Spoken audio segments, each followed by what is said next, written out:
berapa sih datanya? Luasan Iup Antam seluruhnya. Dari seluruh sumber daya mineral yang ada, sekian banyak jenisnya. Berapa yang punya cadangan dan kandungan, dan berapa yang sudah produksi, dan sisanya berapa yang tidak diproduksi, dan kenapa? Saya minta dijawab sekarang, pimpinan.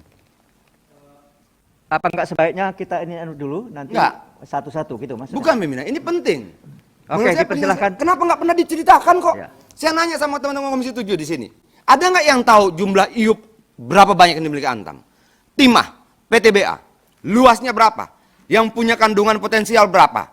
Yang sudah diproduksi berapa? Yang belum diproduksi berapa? Kenapa tidak diproduksi? Kita nggak tahu itu, pimpinan.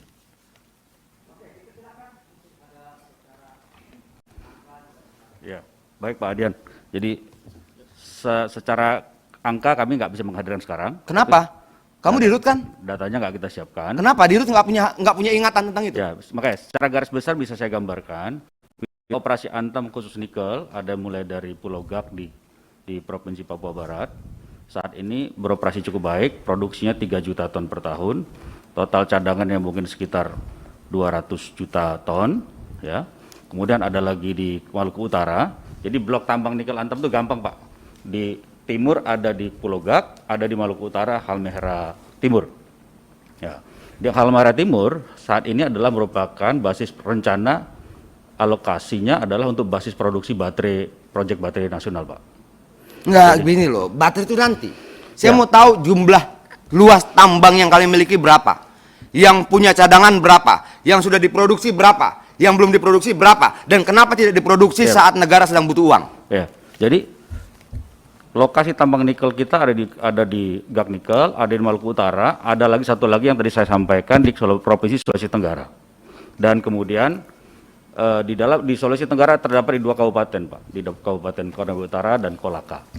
Semuanya berproduksi kecuali yang di Konawe Utara yang memang mengalami persoalan hukum tumpang tindih, Pak. Semuanya berproduksi, Pak. Dijual kemana? Ornya? Jadi sebagian besar saat ini digunakan di terbagi 2, Pak, ya. Jadi ada yang kita gunakan sendiri di Pomala, ya, yang berasal dari wilayah Pomala dan juga dari Maluku Utara. Sebagian lagi kita jual ke pabrik-pabrik nikel yang sekarang ada di Indonesia, yaitu kapasitas smelter Antam berapa? Antam saat ini mengkonsumsi 2 juta ton ore. Berapa tungku? 2 juta itu berapa tungku? Kita sekarang ada 3 tungku, Pak, di Konawe Utara. Di yang Pomala. Dimiliki Antam dalam smelter nikel berapa tungku? Jadi kalau yang kita punya harinya beroperasi 3 tungku. Nah ini maaf pimpinan, BUMN sudah puluhan tahun 3 tungku smelternya. Kenapa, Bang? Iya. Nah ini yang saya bilang, kok kita nggak serius sih ngurus BUMN ini. Sementara berapa banyak Antam tidak bayar hutang ke sekian banyak kontraktor dan sub-subkontraktor yang dipekerjakan. Ratusan miliar, pimpinan. Dia bunuh pengusaha-pengusaha kecil itu. Kalau mereka tidak mampu, mereka minta PMN. Jadi sedikit saya perlu sampaikan bahwa saya ini akan mendalami tumpang tindih wilayah pertambangan di halaman 18, Pak. Khususnya kasus konflik PT Antam dengan 11 izin usaha pertambangan yang ada di Konawe Utara. Jadi tahun 2010, Pak, Bupati Konawe itu menerbitkan izin di atas lahan PT Antam dengan nomor SK 158. Kemudian pada 16 Februari 2012, SK 158 dibatalkan dan dicabut oleh SK Bupati Konawe Utara nomor 86. Nah, kemudian SK 86 digugat oleh PT Antam tahun 2013. Terbitlah putusan PT UN Kendari nomor bla bla bla menyatakan batal dan tidak sah SK nomor 86. Memerintahkan Bupati Konawe Utara untuk mencabut SK nomor 86 dan C menyatakan sah dan tetap berlaku SK 158. Nah, di poin 5, Bupati Konawe Utara melakukan kasasi pada tanggal 17 2014.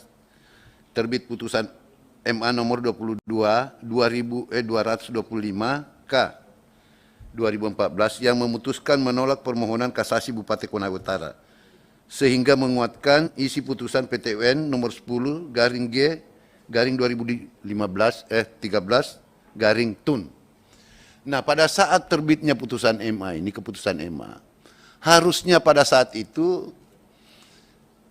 izin IUP yang 11 ini harus dicabut.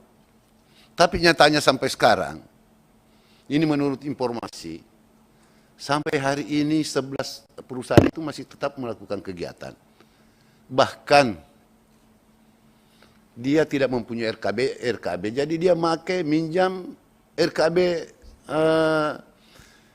izin yang ada di sekitarnya. Ini kan suatu pelanggaran yang sangat luar biasa. Jadi saran saya, yang pertama itu harus Antam bermohon ganti rugi, menuntut ganti rugi. Kemudian ini kan suatu pelanggaran ketentuan Undang-Undang Nomor 3 Tahun 2020 bahwa kegiatan penambangan tanpa izin itu dikenakan pidana maksimal yang tanpa izin itu pidana 5 tahun dan denda 100 M.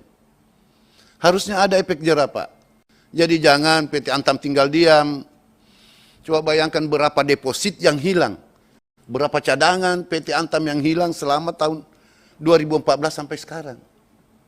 Nah, 11 izin pertambangan ini, 11 penambang ini, luar biasa sudah ada juga yang masuk JO, apalagi tanpa izin. Nah, namanya tanpa izin itu kan sama dengan mencuri. Nah, kalau orang mencuri itu sudah tidak memperhatikan tata kelola dan norma pertambangan yang benar. Sehingga tidak mengurai lagi yang mana kadarnya yang bagus, kemudian yang penting bisa gali, angkut, jual. Jadi itu Pak yang pertama. Jadi yang kedua itu supaya mungkin Direktur PT Antam supaya keberatan meminta ganti rugi. Berapa deposit yang sudah keluar, berapa cadangan dan berapa metrik ton yang sudah keluar, itu supaya dikompensasi. Dan minta supaya penegakan hukum berjalan sesuai dengan Undang-Undang Nomor 3 Tahun 2020. Sekian Pak Kepimpinan. Ya. Terima kasih. Assalamualaikum warahmatullahi wabarakatuh. Waalaikumsalam warahmatullahi wabarakatuh. Di pengalaman di Sultra juga ya Pak Rusda ya? Sultra Pak. Ya. Beliau adalah bupati sebelumnya, jadi tahu betul posisi di bawah bagaimana Antam kesannya membiarkan ya, sehingga kerugian negara bisa saja menjadi lebih besar.